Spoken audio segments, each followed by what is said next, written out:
ভুতুরে শহরে পরিণত হবে ইসরায়েল, হুঁশিয়ারি খাতামির। গত ১৩ জুন ইসরায়েলি সরকার ইরানের বিরুদ্ধে যুদ্ধ শুরু করে এবং ১২ দিন ধরে তেহরানের সামরিক, পারমাণবিক এবং আবাসিক এলাকায় হামলা চালায়। এরপর ২২ জুন ইসরায়েলের সমর্থনে যুক্তরাষ্ট্র ইরানের নাতানজ, ফোর্দো এবং ইস্পাহানের ৩টি পারমাণবিক স্থাপনায় সামরিক হামলা চালায়।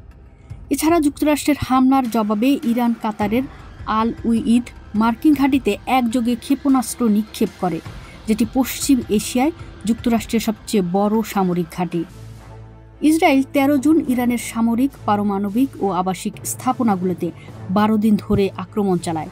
এর জবাবে ২২ জুন যুক্তরাষ্ট্র ৩টি ইরানি পারমাণবিক স্থাপনায় হামলা চালায়, নাতানজ, ফোর্দো ও ইস্পাহানে। ইরানের ইসলামী বিপ্লবী গার্ড বাহিনী IRGC এরপর অপারেশন টু প্রমিস 3-র অংশ হিসেবে ইসরায়েলের দখলকৃত বিভিন্ন শহরে ২২ দফায় ক্ষেপণাস্ত্র হামলা চালায়। আয়াতুল্লাহ খাতামি বলেন, শত্রুরা সর্বদা ইরানকে ধ্বংস করার চেষ্টা করেছে। এখন তারা ইরানের ধ্বংসের কথা বলছে, কারণ তারা নিজেদেরকে জীবন মৃত্যুর পরিস্থিতিতে দেখতে পাচ্ছে। কিন্তু আমরা সাইপ্রাস গাছের মতো দৃঢ়ভাবে দাঁড়িয়ে আছি। যদি ইসরায়েল আবার যুদ্ধবিরতি লঙ্ঘন করে, তবে তেল আবিবকে ভুতুরে শহর বানিয়ে দেওয়া হবে বলে হুঁশিয়ারি দিয়েছেন ইরানের অন্তর্বর্তীকালীন জুমার নামাজের খতিব আমাতুল্লাহ আহমদ খাতামি। তিনি ইসরায়েলকে একটি ক্যান্সার সদৃশ টিউমার হিসেবে আখ্যায়িত করে বলেন, যদি এটি মুছে না ফেলা হয়, তাহলে অন্য মুসলিম দেশগুলোর সঙ্গেও ঠিক সিরিয়ার মতো ব্যবহার করবে ইসরায়েল।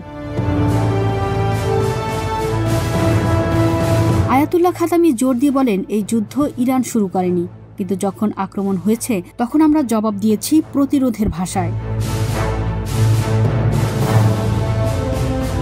গত ২৪ জুন শুরু হওয়া যুদ্ধবিরতি বর্তমানে কার্যকর থাকলেও আয়াতুল্লাহ খাতামি হুঁশিয়ারি দিয়ে বলেন, যদি ইসরায়েল আবার যুদ্ধবিরতি লঙ্ঘন করে, তবে তেল আবিব এক ভুতুরে শহরে পরিণত হবে। তিনি আরও বলেন, যুক্তরাষ্ট্র সরাসরি ইসরায়েলকে রক্ষায় যুদ্ধে নেমেছে, এজন্য আমেরিকার মৃত্যু হোক স্লোগান আজও ইরানিদের হৃদয়ে বাজে।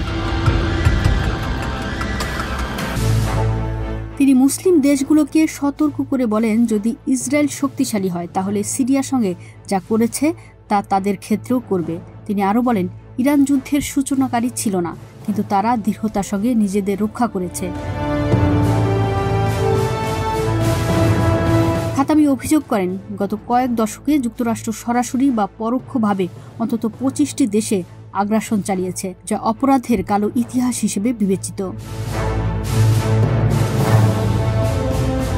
প্রতিবেদনে ছিলেন মিতু রুকাইয়া, কণ্ঠে সুমনা সুমা, ওয়ার্ল্ড ভিউজ।